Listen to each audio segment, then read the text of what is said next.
Find and டாக்கிஸோட movie ரிவ்யூவில் நான் உங்கள் வினோத் ராஜா.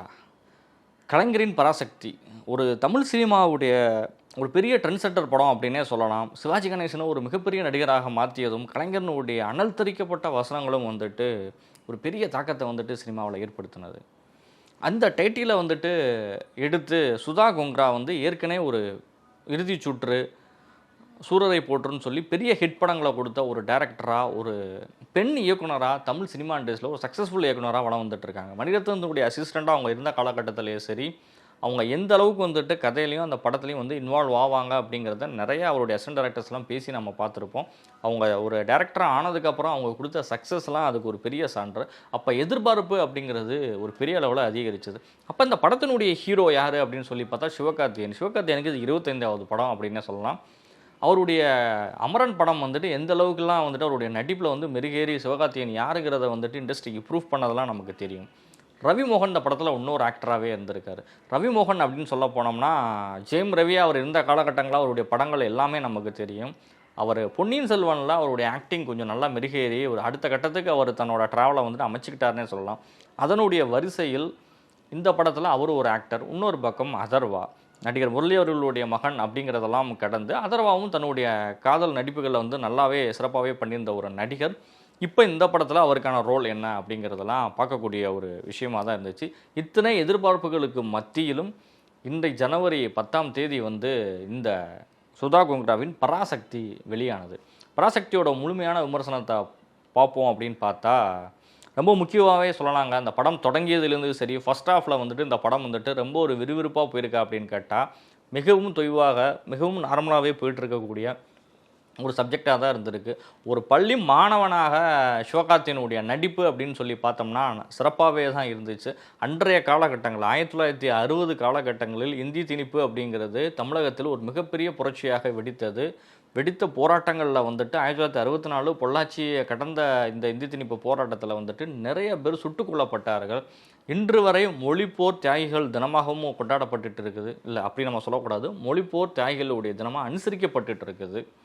இந்த கதைகள்லாம் நம்ம பழைய பத்திரிகைகள்லையோ இல்லை படங்கள் மூலியமாகவோ ஒரு சில விஷயங்களையோ நம்ம கேட்டு தெரிஞ்சிட்டு இருந்திருப்போம். முழுமையாக அது என்ன நடந்துச்சு அப்படிங்கிறத இன்றைய தலைமுறைக்கு 2K கிட்ஸுக்கோ 90s கிட்ஸுக்கோ மற்றவர்களுக்கு தெரியாதவர்களுக்கு தெரியக்கூடிய வகையில் அந்த படத்தை சுதா கோங்கரா அழகாகவே இந்த ஸ்கிரிப்டை ஹேண்டில் பண்ணியிருக்காங்க அப்படின்னே சொல்லலாம். ஸ்க்ரீன் பிளே அமைச்சதுலேயும் சரி, இந்த படத்தினுடைய டைலாக்ஸில் மதன் கார்கியும் சுதா கோங்கராவும் சேர்ந்து நிறைய கவனம் செலுத்தியிருக்காங்க. இந்த படத்தில் வெளிவந்த டைலாக்ஸ் நிறையா இந்த படத்தில் சென்சாரால் நீக்கப்பட்டிருக்கிறதும் தீ பரவட்டும் அப்படிங்கிறது எவ்வளோ பெரிய ஒரு ஸ்ட்ராங்கான ஒரு கண்டென்ட் அப்படிங்கிறது நமக்கு தெரியும். அறிஞர் அண்ணா அவர்களுடைய பேச்சுக்கள் ஒரு சில இடங்களில் பெரிய அளவில் பேசப்பட்ட உண்டு. அதெல்லாம் இந்த படத்தில் வச்சுருந்தாங்க. அந்த காட்சிகள் கொஞ்சம் நீக்கப்பட்டதும் ஒரு சின்ன மைனஸாக அந்த படத்தில் நம்ம பார்க்கலாம். ஜெயம் ரவியோட நடிப்பு அப்படின்னு சொல்லி பார்த்தா வில்லனா ஜெயம் ரவி ரொம்ப சிறப்பாகவே பண்ணியிருக்காரு. நம்ம உண்மையிலே அவரை வெறுக்கிறத்தக்க ஒரு இதாக இவனை பார்த்தாலே நமக்கு எவ்வளோ நம்ம டென்ஷன் ஆகும் அப்படிங்கிற அளவுக்கு அந்த நடிப்பு நமக்கு சொல்லி காட்டிருச்சு. அவர் அப்போ நம்ம வெறுக்கிறோம் அப்படின்னா அப்போ எவ்வளோ நல்லா நடிச்சிருப்பார் அப்படிங்கிறத நம்ம பார்க்கலாம். அதர்வாவுடைய நடிப்பு அப்படின்னு சொல்லி பார்த்தோம்னா நிறையா அவருடைய வார்த்தைகள் பிரயோகப்படுத்துறது அந்த படத்தில் இந்த கேரக்டருக்கு அதர்வா சூட் ஆனாரா அப்படின்னு சொல்லி பார்த்தா அதில் 50% தான் அதர்வாவால் ஃபில் பண்ண முடிஞ்சு, 50% அதர்வா ஃபில் பண்ணலை. ஸ்டீலியில் அந்த காலகட்டத்திற்கு ஏற்ற ஒரு நடிகையாக ரொம்ப சிறப்பாகவே அழகாகவே பண்ணியிருக்காங்க. ஒரு டான்ஸராக அவங்கள நமக்கு தெரியும், ஒரு நடிப்பையும் பார்த்துருப்போம். ஆனால் ஒரு வரலாற்று ரீதியான ஒரு படத்தில் அவங்க ஒரு நாயகியாக முக்கியமான ரோலில் அவங்க நடிக்கிறப்ப சுதா கோங்கரா இன்னும் கொஞ்சம் மெருகேற்றிருக்கலாம் அப்படிங்கிறது தான் ஒரு முக்கியமான ஒரு விஷயம். ஆனால் நடிப்பில் அவங்க சிறப்பாகவே பண்ணியிருக்காங்க. ஒரு நல்ல ஒரு நடிகையாக அவங்க இந்த படத்தில் வலம் வந்திருக்காங்கன்னே சொல்லலாம். மியூசிக் அப்படின்னு சொல்லி பார்த்தோம்னா ஜிவி பிரகாஷிற்கு இது 100வது படம். எப்பேற்பட்ட ஹிட் படங்களை கொடுத்த ஒரு தேசிய விருது பெற்ற ஒரு இசையமைப்பாளர் அவர் இருந்திருந்தாலும் ஜிவி பிரகாஷினுடைய பாடல்கள் பெரிய அளவில் பேசப்படலை அப்படிங்கிறது தான் ஒரு முக்கியமான விஷயம். அவருடைய பேக்ரவுண்ட் மியூசிக் அப்படின்னு சொல்லி பார்த்தோம்னா அந்த படத்தில் சிறப்பாகவே இருந்துச்சு.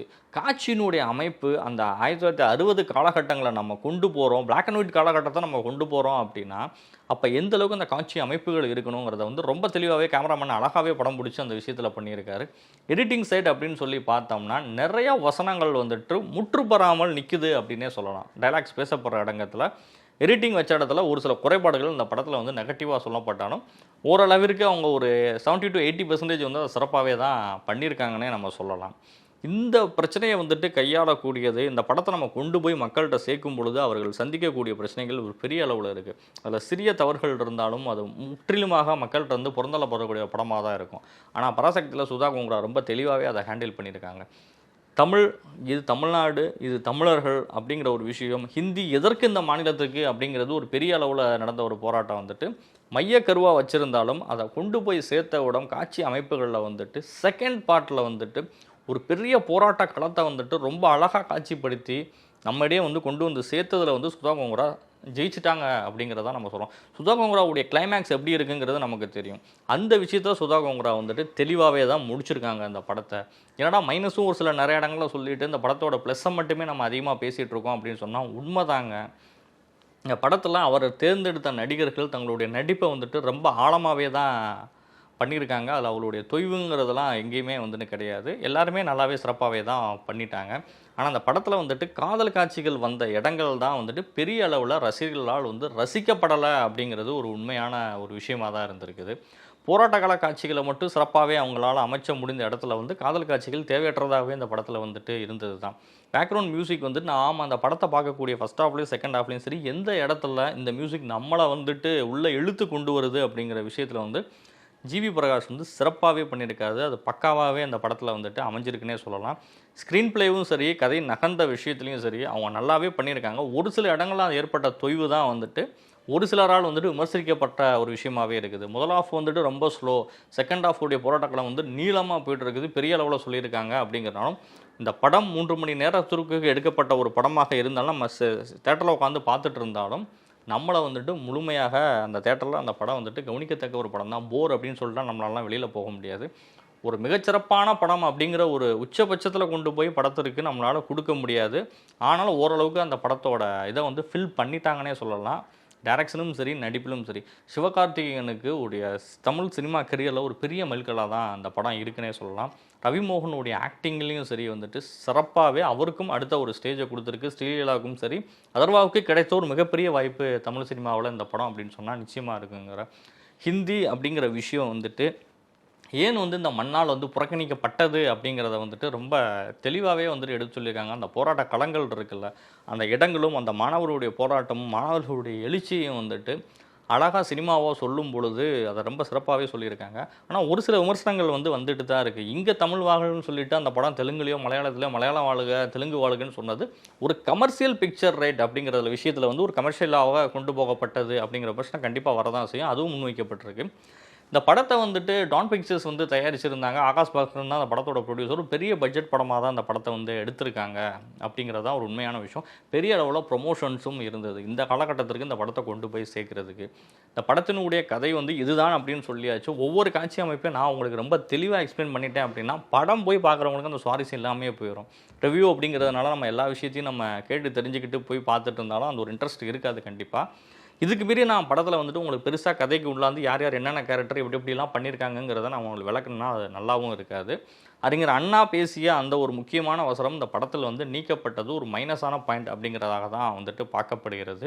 இந்த போராட்டக்காலமான ஒரு படத்தை வந்துட்டு தமிழர்களுக்கு 60ஐ நினைவுபடுத்தக்கூடிய தமிழ்நாட்டினுடைய முக்கியமாக அரசியல் பேசக்கூடிய ஒரு படமாக இந்த படம் வெளிவந்திருக்கு. அதை நிச்சயமாக நம்ம போய் பார்க்கணும் எல்லாருமே. இது தெரிஞ்சிக்கக்கூடிய ஒரு படமாக தான் இந்த பராசக்தி இருக்குது.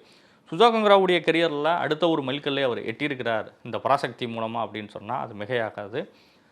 இந்த பராசக்தி படத்திற்கு நாம் கொடுக்கக்கூடிய ஒரு ரேட்டிங் அப்படின்னு சொல்லி பார்த்தீங்கன்னா 5க்கு 3.5 கொடுக்கலாம். அப்படியா? ஏன்னா அந்த படம் அந்தளவுக்கு ஒரு ஒர்த்தான படமாக தான் அமைஞ்சிருக்கிறது.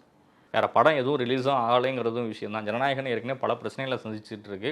படமும் இன்னும் ரிலீஸ் ஆகலை. 2 படங்களும் ஒரே நேர்கோட்டில் வந்திருந்தால் அது எப்படி இருந்திருக்குங்கிற ஒரு ஒப்பீடுகள் வந்துட்டு நம்ம சொல்லியிருக்கலாம். ஆனால் இந்த ரேஸில் ஒரு தனி ஒரு படமாகவே தான் போய்ட்டுருக்கு. வேறு எந்த படமும் ரிலீஸ் ஆகலை. பராசக்தி தான் ஒரு முக்கியமான படமாக தான் போயிட்டுருக்குதுங்கிறதான். 18 இடமும் இல்லை, 24 இடம் வரைக்கும் சென்சார் பண்ணியிருக்காங்கன்னு சொல்லி நிறையா இடங்களை கட்ஸ் எல்லாம் வச்சுருக்காங்கங்கிறதெல்லாம் வந்து உண்மையான ஒரு விஷயந்தான். அந்த படத்தில் அதனால கூட ஒரு சில தொய்வுகள் ஏற்பட்டிருக்கலாம். வசனங்கள் ரீதியாக வந்துட்டு ஒரு நல்ல வசனங்கள் வந்துட்டு ரொம்ப அழகாகவே வடிவமைச்சிருக்காங்க. பேசக்கூடிய வசனங்கள் நம்மளை ஈர்க்கக்கூடிய ஒரு வகையில் சிறப்பாகவே இருந்திருக்கு. அதாவது ஒரு எழுச்சிக்கான ஒரு சிறப்பான ஒரு வசனங்களை வந்துட்டு இந்த படத்தில் வந்துட்டு சிறப்பாகவே கொடுத்துருக்காங்கன்னே சொல்லலாம். மீண்டும் இன்னொரு சந்தர்ப்பத்தில் வேறொரு படத்தினுடைய ரிவ்யூ மூலம் இணைகின்றேன். நான் உங்கள் வினோத் ராஜா. நன்றி.